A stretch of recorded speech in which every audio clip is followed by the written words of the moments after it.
Hey, what's going on, guys? Welcome to the channel. At UFC 291, Dustin Poirier versus Justin Gaethje 2. We saw some horrible performances, and we are going to discuss who needs to be cut from the UFC after their performance at UFC 291.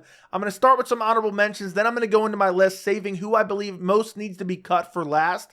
And then I have a cut that didn't really fit into my list, but it's a very shocking cut that nobody's going to expect that I'm going to discuss at the end of the video, and it's a borderline a hot take. So starting off with the honorable mentions, the first honorable mention is Matthew Semelsberger. He lost to Udos Medic at UFC 291, and, it's just a fight IQ for me. Matthew Semelsberger hurt him twice badly, and then he jumps into his guard and does no damage, or he hangs out where he's almost hanging out in his guard and he's just eating up kicks. There is no fight IQ here. And you look at the fight before that against Jeremiah Wells, similar thing where he hurt him badly multiple times, couldn't find the finish, had no fight IQ, and loses a split decision there. And he's lost 3 out of his last 4. His last win was against Jake Matthews, and everyone was picking Jake Matthews in that fight. He went out, he surprised a lot of us. Everyone started to think, oh, Matthew Semelsberger's actually pretty good. And then he dropped his next 2 fights. So he's lost 3 out of his last 4. He's almost won his last 2, so he could arguably be on this long winning streak if he was able to finish those fights when he had, Jeremiah Wells and Udos Medic hurt, but he wasn't able to. And the fight IQ is lacking, and I think he's probably 1 fight away from being cut from the organization. And it wouldn't surprise me. I mean, the UFC might part ways with him right now after this second loss. He got finished in the 3rd round. He had opportunities in the 1st round. He faded badly, then eventually gets finished with a spinning back forearm in the 3rd round. Moving on to my next honorable mention, and honestly, this list could be changed from who needs to be cut after UFC 291 to who needs to retire after UFC 291 with a lot of the fighters that you're going to see on this list. But another honorable mention is Jan Blachowicz. Jan Blachowicz lost to Alex Pereira. I thought he actually won this fight 29-28. But even if he did get the win, he looked horrible in this fight. He looked absolutely horrible. The cardio looked really, really bad. I get it, elevation. I get the fact that he was grappling. But he looked really bad in this fight. And then you look at his fight before that against Magomed Ankalaev. He looked very good in the early rounds. But then later on just got absolutely destroyed by Magomed Ankalaev. Got 10-8'd in the 5th round. That's why it ended up being a draw. And I think Jan Blachowicz, he's not to that point yet. But I don't want to see him go down the path of some of these other fighters. He's like 1 or 2 fights away from being like, oh my God, Jan Blachowicz is still fighting. I get it. He's a former champion. I get it. He's in a higher weight class, so 40 isn't as bad at light heavyweight. But I think Jan Blachowicz in the next fight or 2 needs to start looking at retirement. I don't want to see him stick around to 43, 44 like Glover Teixeira. I don't want to see it because he's only going to regress from here. The cardio was atrocious. He basically lost this decision on body language alone. The body language in the 2nd and 3rd round was terrible. He looked slow. Everything looked labored. And I just think it's getting very, very close to Jan Blachowicz needing to retire. And if you look over his last few fights and you kind of add context to him, okay, he arguably lost the Ankalaev fight. I know it was a draw, and I didn't have a big issue with the draw. The Alexander Rakic fight, the momentum was starting to go in Rakic's favor when Rakic got injured, and then the fight before that, he got mauled by Glover Teixeira, who is now retired. So you look at it a different way, Jan Blachowicz could easily be on a 4-fight losing streak right now. I know that's a bit of an exaggeration, but I just don't want to see that steep fall off a cliff for Jan Blachowicz, and that's why I put him in the honorable mention. I think he needs to retire or be cut from the organization soon and go get on some PEDs and go to another organization somewhere. Moving on to my actual list, starting off with Vinicius Salvador. Vinicius Salvador looked horrible against CJ Vergara. He looked absolutely horrible against CJ Vergara. And now he's on a 2-fight losing streak. And he's never even won in the UFC. He came off of Dana White's Contender Series. He beat Shannon Ross on Dana White's Contender Series, which isn't a good win at all. Has aged even worse than you could ever imagine. And in the CJ Vergara fight, he just wasn't willing to fight. He looked okay in the 1st round. He arguably won the 1st round. I thought he won the 1st round. But then after that, there was just no output. When he was throwing, he was just landing at air. And we've seen the grappling in his last fight against Victor Altamirano fail him, where he just isn't able to get up, and he's having issues being controlled on the ground. Sometimes he found his way up, but the grappling is subpar. CJ Vergara, I know some people are high on him. I'm not particularly high on him. In this fight, he even kind of got out of an eye poke situation, or not an eye poke situation. He kind of faked an eye poke situation. I don't want to be Joe Rogan here, but the replay that they showed us 3 different replays. and it was clearly a punch from Salvador, and CJ Vergara pretended like it was an eye poke, maybe he would have won if he wouldn't have had this stoppage. But either way, I mean, just he looked like he was sparring the whole time. Why are we keeping these types of guys in the UFC? He's not high level. He's not ever going to be a contender. He's not ever going to be a champion. He's never going to be a top 15 guy. Why are we keeping him in the organization? I just don't want to see. He's a flyweight fighter, and he missed weight. I forgot about that. So definitely cut Vinicius Salvador. 2-fight losing streak. Has never won in the UFC. Has never looked good in the UFC at all. Punching at air, low effort, and he's missing weight. I mean, that meets all the factors for Vinicius Salvador to get cut from the UFC. And I honestly think the performance against CJ Vergara was enough for me. I think it's time for the UFC to cut Vinicius Salvador. Moving up on my list, this could be another guy that you could say, time to retire. But next on my list of who the UFC needs to cut, Michael Chiesa. Michael Chiesa is 35 years old. He's on a 3-fight losing streak. And what I saw at UFC 291 was a horrible performance, but it was exactly what I expected. Michael Chiesa has no striking, and he just panic shoots. He panic shoots, and half the time he's just hunched over, not even looking for a takedown. And in this fight, he's just hunching over. Kevin Holland catches him with a knee, and supposedly he didn't even land hard, but then Michael Chiesa goes down and is like shooting on a double leg, but then doesn't even, like, there's no effort. Like, he gets to his knees, he's got his arms around like he's looking for a double leg. There's no effort, there's no movement, there's nothing. He just drops to his knees for another man and doesn't even do anything there. He just hangs out there. Oh, I'm just hanging out between your legs, Kevin Holland. And then he just easily gets Darce choked. He doesn't even try to fight the Darce choke. And he knows that's a weakness. He's been Darce choked plenty of times before. That's why I predicted Kevin Holland to win by Darce choke. So the striking's horrible. He's 35 years old. He's coming off, he came off an injury and was out for a while. And he loses to Kevin Holland, who's not even a ranked fighter. And I'm not even that high on Kevin Holland. And then on top of that 3-fight losing streak, he lost to Sean Brady back in 2021. And honestly, had this been a 5-round fight, he would have won. He was winning in the 3rd round. Fight before that, gets Darce choked by Vicente Luque. The last time he won was against Neil Magny. How was this guy still number 12 in the rankings? That is crazy to me. His only good win in the last, oh my goodness, this is worse than I thought. His only good win is Rafael Dos Anjos in the last few years. Because before that, so he got a win over Neil Magny, a win over Rafael Dos Anjos. The win over Rafael Dos Anjos is a good win. Win over Diego Sanchez. The dead body of Diego Sanchez. Before that, a win over Carlos Condit, who was on a steep fall off. Before that, a loss to Anthony Pettis when Pettis was on his fall off. Before that, a loss to Kevin Lee. We'll never forget that press conference. Before that, a win over Beneil Dariush. That's a solid win, but I mean, that's all the way back in 2016. That's meaningless. So, Chiesa has never been that great. He got the signature win over Rafael Dos Anjos by decision, and he beat Neil Magny, and now he's on a 3-fight losing streak. He fought Vicente Luque, fought Sean Brady, and fought Kevin Holland. Loses all 3, gets finished in 2 of them. Looks slower than ever, looks more labored than ever. He just doesn't look like he should be fighting in the UFC. It's probably time for him to retire. Luckily, he has an analyst job, and he can, he's pretty good on the desk, and people like his analysis on the desk. I haven't watched too much of it, but he seems like, he at least fits in there. And he doesn't need to be fighting. He took off his gloves in the cage. I thought he was going to retire. He did not retire. But if he doesn't, he needs to be cut. He needs to be cut. I mean, I know he was still ranked, but seriously, the performance he put on against Kevin Holland, getting Darce choked in the 1st round, and all he did was panic shoot the entire 1st round, that's not a mixed martial artist. You don't have any striking. Your striking has never improved. He's been in the UFC for how long? He came in off The Ultimate Fighter. He's been in the UFC all the way since 2012. He's been in the UFC 11 years, and his striking has never improved. I watched him on The Ultimate Fighter. I think this was a live season of The Ultimate Fighter. He's literally never improved. So I think it's time for Michael Chiesa to hang it up or get cut from the UFC. Moving up on my list, and this one I almost thought putting at number 1 or the last one, because this one really just grinds my gears. And if the UFC does not cut her, I'm literally going to have a meltdown. And that is Priscilla Cachoeira.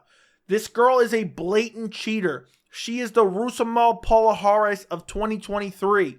She is a cheater. She cheated like 150 times in the Miranda Maverick fight. She's grabbing the cage over and over and over again with her hands. She's interlocking her toes in the cage over and over and over and again.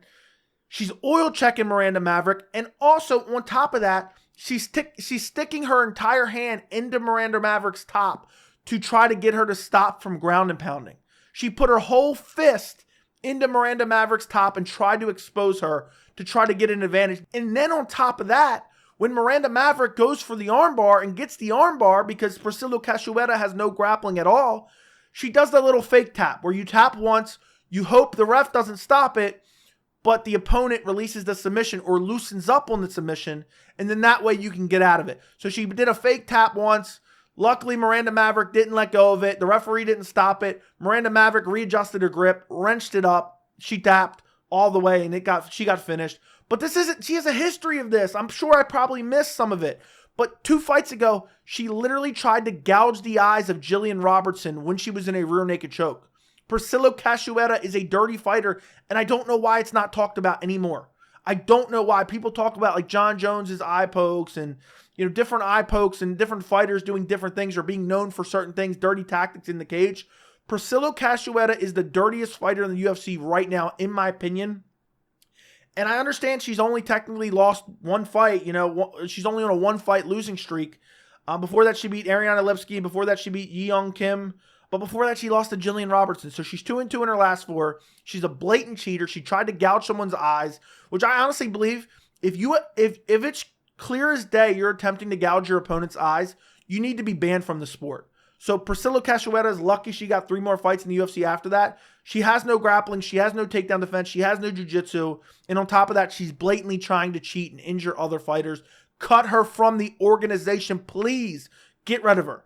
Moving up on my list to my last cut before I get to the shocking one. And that is, you guys probably guessed it, the dead body of Tony Ferguson. Tony Ferguson needs to be cut, guys. He needs to retire. I don't even want to see him cut. I don't want to see those headlines. But Tony's not going to retire. Tony's not going to retire. Tony Ferguson, what are you doing? Get this man a family. Get this man some friends. Where's his coaches at? Where's his managers at? I'm really worried about Tony. I'm going to be honest. Because he's already making excuses and saying, I got eye poked, and I get it, he got eye poked, but the performance was garbage. The performance was garbage. He's lost 6 fights in a row. He's lost 6 fights in a row. What's he trying to match his winning streak with the same amount losing streak? Justin Gaethje beat the brakes off him at UFC 249 back in 2020. Then he got dominated by Charles Oliveira.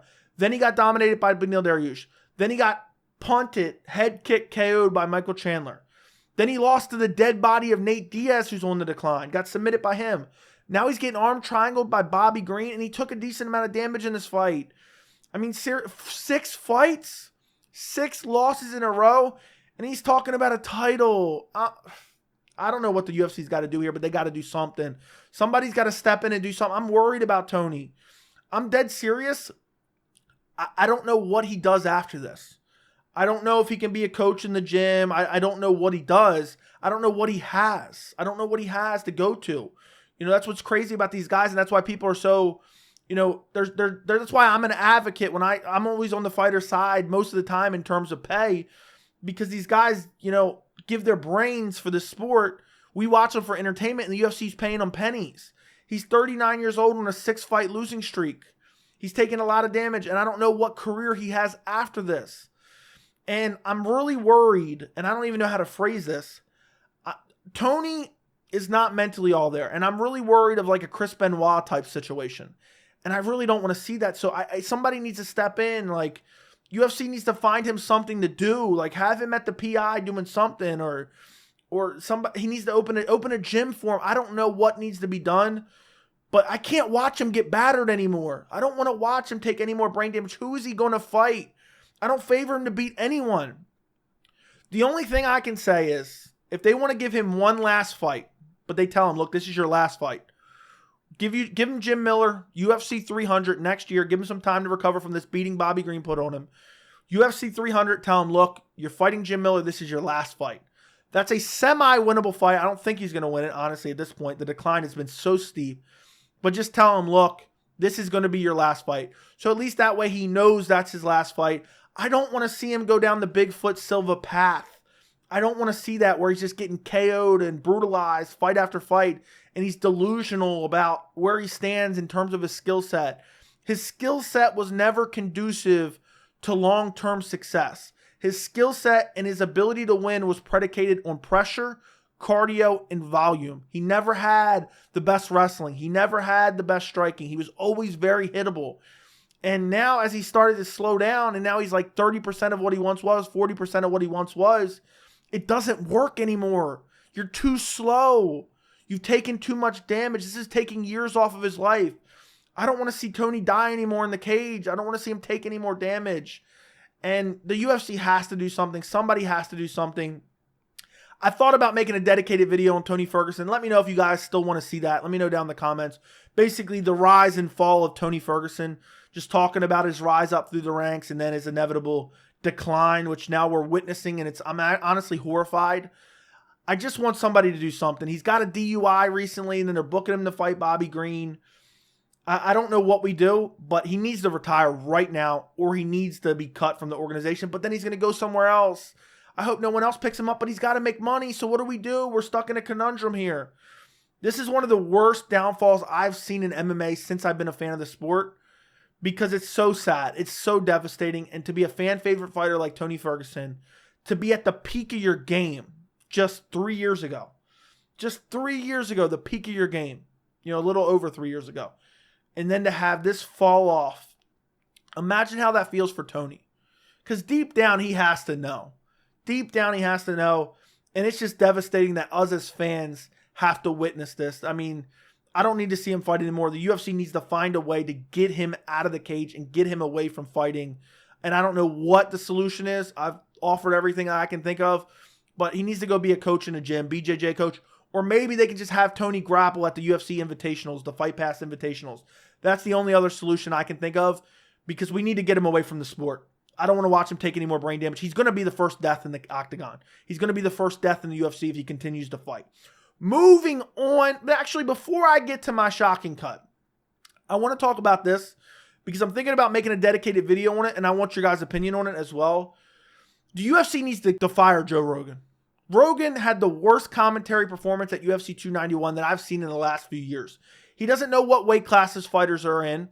He's watching replays of cup shots and nut shots that he's saying don't exist because the majority of the impact didn't actually hit the cup, even though we clearly see an impact on the cup. He's talking about eye pokes that don't exist when we clearly see him on replays that it was a punch. Again, he doesn't know what weight class it is. And also, he's incredibly biased. He was so biased in the Jan Blachowicz-Alex Pereira fight. I don't think Joe Rogan likes Jan Blachowicz for whatever reason, because he was biased in the Magomed Ankalaev fight, and he was biased in the Israel Adesanya fight. UFC 291 was one of the worst Joe Rogan performances I have ever seen. He needs to be fired from commentary. The only commentator that he's better than is Michael Bisping. He is checked out. He doesn't care about the sport. He didn't know what weight class Roman Khabibulov was in, even though he's getting paid to know that. He's getting paid to know that. And then Khabibulov calls out Sean Strickland in his post-fight interview. He's like, oh, you want to go up in weight? And they just look at him like, oh, you're already there. You're in the middleweight division. Oh, okay. I didn't know that because I don't care about the sport. Rogan is checked out. He's a shell of what he once was. And all he's good for now is leaning back and grabbing on to Anik and DC and screaming, oh, and just putting on a show for the reaction cam. So I think Rogan needs to be fired from UFC commentary. I don't know how they do it. Just phase him out. Do 4 events a year and then 2 events a year and then say, oh, Rogan's got too much on his plate. We can give him a good off-ramp. We can give, he's too busy. He's too rich. He's too popular. Nice little off-ramp. We don't have to say, oh, Rogan's a casual. We're firing him. Just give him that off-ramp. Just slowly, work away from Joe Rogan on commentary. There used to be a time that I loved when Rogan was on commentary, and I was devastated if he wasn't on commentary. If you're a hardcore fan, you've been watching for the last 10 years or so, you know what I'm talking about. Rogan was pivotal on commentary. Now I get annoyed when I hear, oh, Rogan's commentating this event. I don't want to hear it anymore. He's too biased. He's too, he just doesn't know what's going on. He's disconnected. I honestly think he shows up on drugs. I'm going to be honest, and he's completely checked out because he's so rich. He's so popular. He's just completely checked out from the sport. Let me know if you want a dedicated video on that, and I'll make a dedicated video on it. I might make it later this week if I have time. Moving on to my last cut. And this is something I actually tweeted out a couple days ago, and I got a lot of heat for. Even Bloody Elbow was saying it was a terrible take. And this is actually someone who did not fight at UFC 291, but they were scheduled to fight at UFC 291. And that is Stephen Wonderboy Thompson. He was supposed to fight Michel Pereira on this card. He pulled out after Michel Pereira missed weight.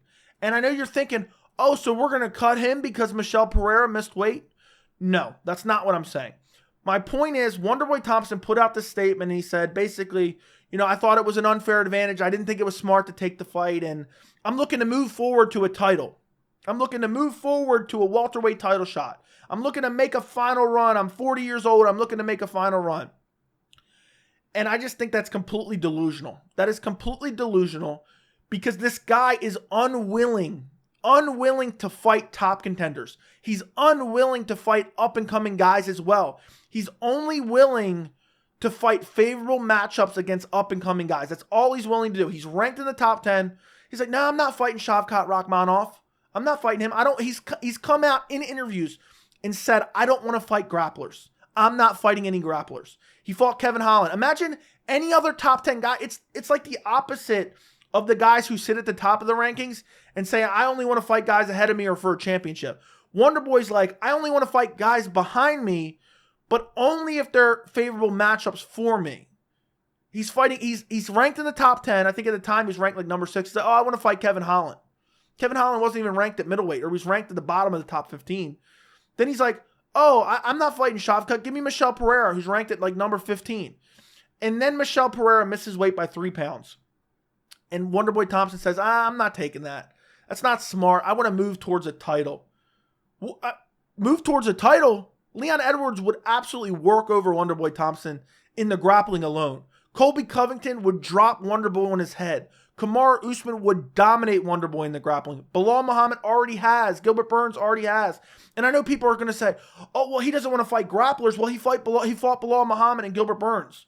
Okay? That was in 2021. Since then, he turned down a fight with Shavkat Rakhmonov, who I wouldn't even consider primarily a grappler. He's a well-rounded guy. And then Shavkat said something about fighting Wonderboy after he beat Jeff Neal, and he was like, oh, you still got a submission in the 3rd round. You're still a grappler. If you wrestled in elementary school, Wonderboy will not take the fight with you. He's only willing to fight other strikers, but yet acting as if he wants a path to the title.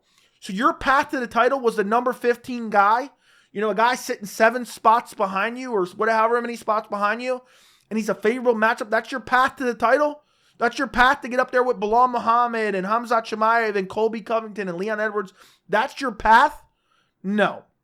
Absolutely not. And when I say cut Wonderboy Thompson, okay, this is actually me being charitable to Wonderboy Thompson, because let me tell you what's going to happen here. Wonderboy, and I thought about making a video on this as well. Wonderboy turned down this fight. Michel Pereira missed 3 pounds. I understand it. I get it. He's like, oh, well, I don't want to fight him. He would have got 20% of Michel Pereira's purse, and he would have fought a favorable matchup. The UFC is pissed. I guarantee the UFC is pissed about this. And what's going to happen is now the UFC is going to say, no, you're not getting favorable matchups anymore.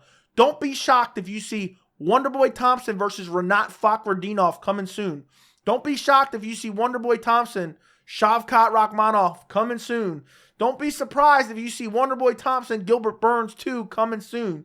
Now, some of those are a bit of a stretch, but mark my words, and maybe I'm wrong. I think the UFC is going to be vindictive here. I think the UFC is going to make Wonderboy fight an up-and-coming grappler next. Wonderboy's probably going to turn it down, so therefore Wonderboy is going to sit out for a while. So if the UFC cuts Wonderboy, he just goes to PFL. He can rake in millions. He can beat those guys for millions of dollars. He can go to Bellator, and he'll definitely drum up some interest at Bellator. He's 40 years old. He's lost 2 out of his last 3. He can't grapple to save his life. And, overall, this is craziness. He's lost 4 out of his last 7. He lost to Anthony Pettis. He lost to Darren Till. I thought he beat Darren Till, but either way, he lost to Darren Till. He lost to Gilbert Burns. He lost to Bilal Muhammad. He beat Vicente Luque and Jeff Neal, which are quality wins, but he's only willing to fight strikers. He's only willing to fight strikers. That's it. And the welterweight division is the most plentiful, grappler-heavy, wrestler-heavy division. So go to another organization. We don't need you here anymore. I like watching Wonderboy fight. I wouldn't mind watching him fight in PFL. They need some new fighters. I wouldn't mind watching him fight in Bellator. They need some new fighters.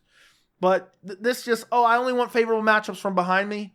Absolutely not. Cut him from the organization. He didn't get his show money. The MMA media was cheerleading Wonderboy. oh, what a great idea. Bloody Elbow said, oh, Wonderboy, what a great idea. You know, oh, wait, well, he didn't get paid now. So he had a training camp and he didn't get paid. And Bloody Elbow's cheerleading it. Imagine taking financial advice from Bloody Elbow, a dying website, a literal dying website generating zero revenue.